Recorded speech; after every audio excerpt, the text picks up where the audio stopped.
So one of the questions we get a lot from students and other people are where to get anvils.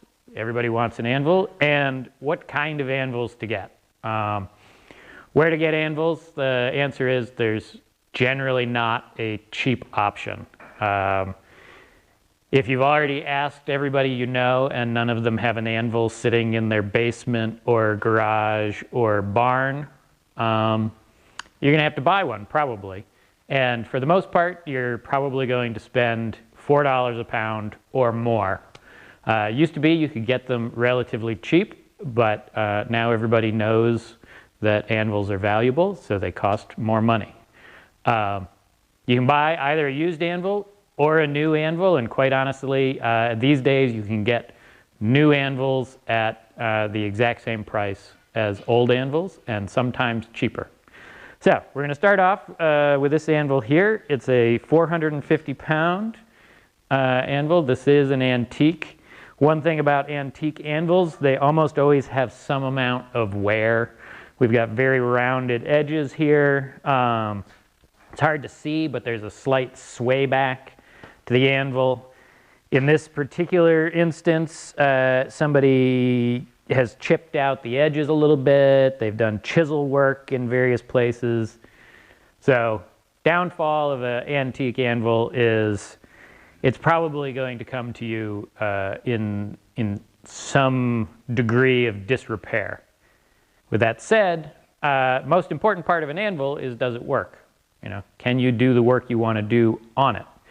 We have, in this case, sufficiently crisp edges, or some edges which are crisp. We've got some smooth surface to work on, and it's in the main working area of the anvil. So those are the things you want to look for more than anything else. If you see an anvil that the top, especially antiques where they would have a hard face forge welded on, sometimes you'll see that that is starting to split away from the base. That's not a good sign. If you tap the anvil and it doesn't sound solid, it probably isn't solid. If you get any kind of buzzing noise or a very dead sound, there's some sort of internal flaw, and you should avoid that. So everybody, once they've got an anvil, they try it out, and pretty soon they start lusting after a larger anvil. For most bladesmiths, whether you're a hobbyist or doing this more seriously, probably the smallest anvil you really want to work on is about 100 pounds. Once you go below 100 pounds, you lose a lot of efficiency in every hammer blow. And this is because the anvil actually moves every time you hit. And the lighter the anvil, the more it moves. So it's, that's why people want that heavier anvil. But the other aspect of that is having mass underneath where you're going to hit. So if I tap here, sounds real solid. I get out to the ends, doesn't sound so solid. And that's because there's no mass underneath that.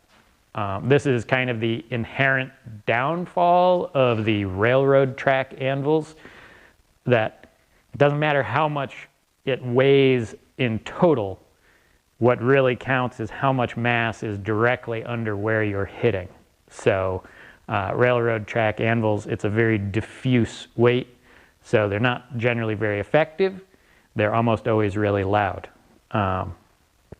So, like I was saying, 100-pound anvil, probably about your lower limit.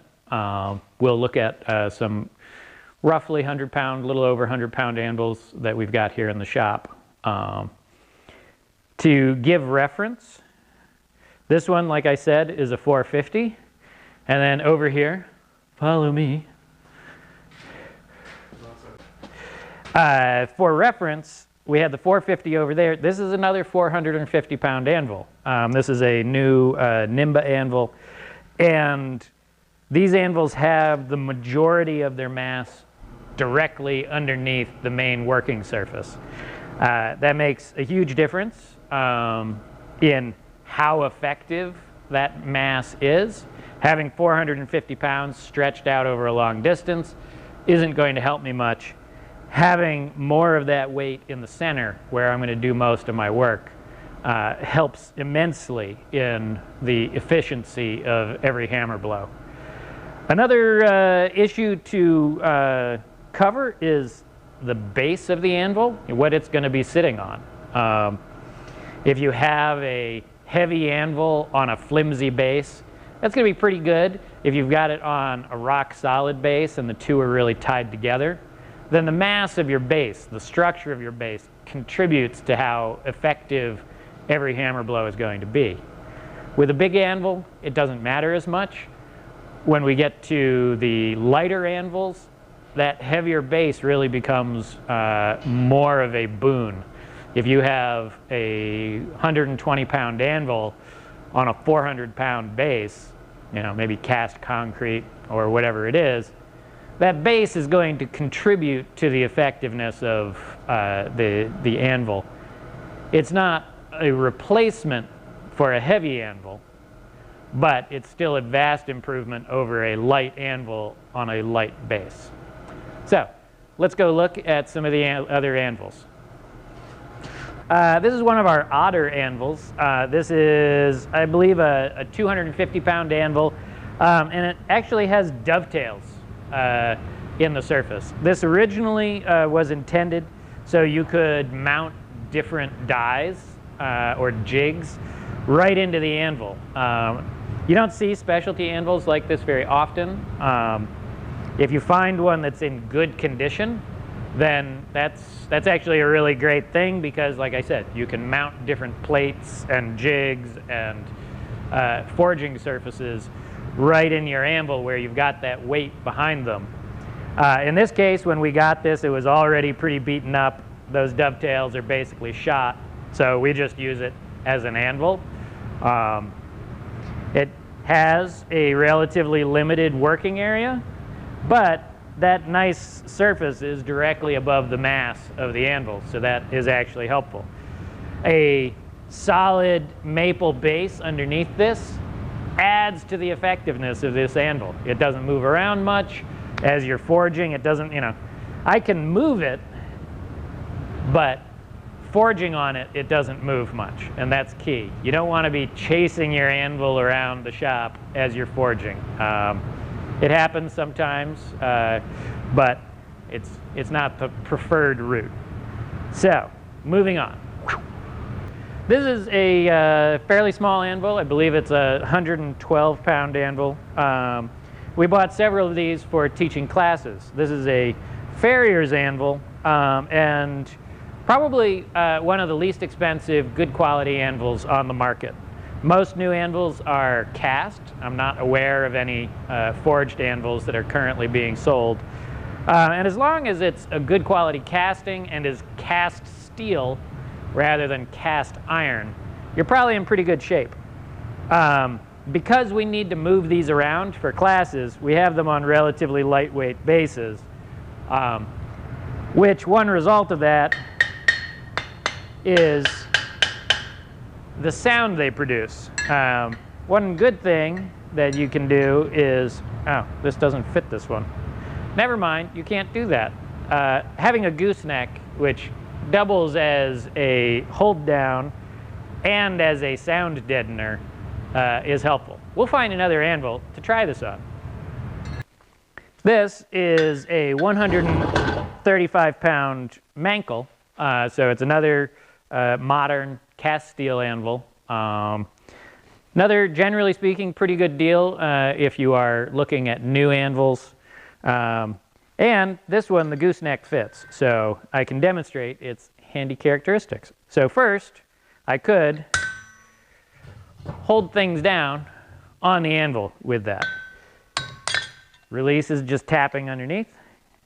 The other good thing about the gooseneck is, first, let's listen to this. Got quite a ring to it. Drop the gooseneck in. Really helps deaden that high-pitched ring. Doesn't make it quiet necessarily, but it helps with some of the more obnoxious aspect of the sound of the anvil. And again, just on a steel base. In this case, a heavier steel base. This actually is pretty effective. That steel base does a good job transferring energy down to a concrete floor. If you were on dirt or grass, however, that steel base would just slowly drive into it. So the base also, you need to judge based on what you're going to be sitting on, whether you've got the right style and material. Oh, we've got one more style of anvil to look at. So over here in the corner, we have another type of anvil, which is a post anvil. And essentially, all this is a bar of 1050 steel that we have heat treated this face. This was 4-inch round. If you can get your hands on a reasonably heavy piece of steel set vertically like this, now all of the mass is directly under the hammer blow. So this type of anvil can be really effective and relatively inexpensive to make. The trick is finding a source for the steel. You want a heat treatable steel, and really I would say a minimum of 4-inch diameter, because this is about as tall as you'd want to make a post anvil, and this is already, or this is only, I believe, 110 pounds we calculated. However, that full 110 pounds is directly under the hammer blow. So long as you're comfortable working on a small face, very effective style. Because we have so many other anvils, this has kind of gotten relegated to the corner, but that's not because it doesn't work well, it's because we have so many other anvils in the way. So that's a good option if you've got access to high quality scrap at a good price. Came to us in very rough shape, and quite honestly, we've barely done anything to it. One temptation, if the edges are chipped out, is to go back and weld them to refill that material. And I would encourage you not to do that. As soon as you weld on an anvil, you're softening the material around. So even if you use a hard facing rod or something like that, you're really ruining the effectiveness of the rest of the anvil face. You're much better off regrinding those edges, even if you have to take some extra off the side to create some crisp corners. In most forging, you don't want crisp corners at all. So if you have even an inch or inch and a half where it's fairly crisp, that's all you need. Having these rounded off edges helps avoid putting nasty nicks in the steel if you've got a misforging. And also, once those sharp corners are gone, you're less likely to have it chip out in the future. So grinding is going to be a much better treatment for damaged anvils versus trying to build that material back up. So yeah, and I'll just spin this around so you can see the other side. Same thing. You can see we've really rounded in this corner there to get rid of some of the nasty chipped and hammer marked areas. But this anvil has worked out really well for us, and just kind of demonstrates that if you've still got that nice mass in the middle and a reasonably flat surface, that's really, those are the most important parts, particularly for bladesmithing.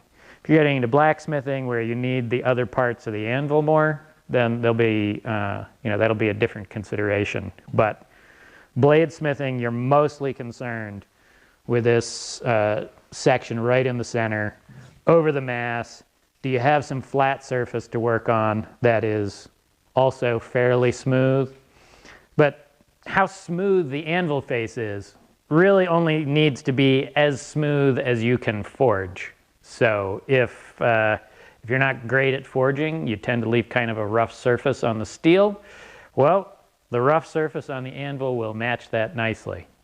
If you're an expert forger and you're putting a polished surface on your blade, yeah, you want a polished anvil to match that. One key aspect of keeping that nice surface, make sure all of your hammers are softer than your anvils. It's a lot easier to repolish a hammer than it is to repolish an anvil.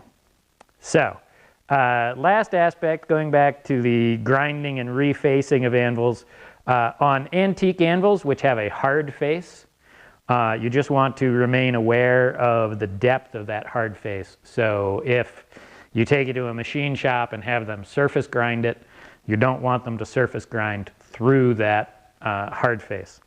So in many cases, you're better off leaving some sway back or other deformation or wear in the interest of maintaining that harder surface over the full anvil.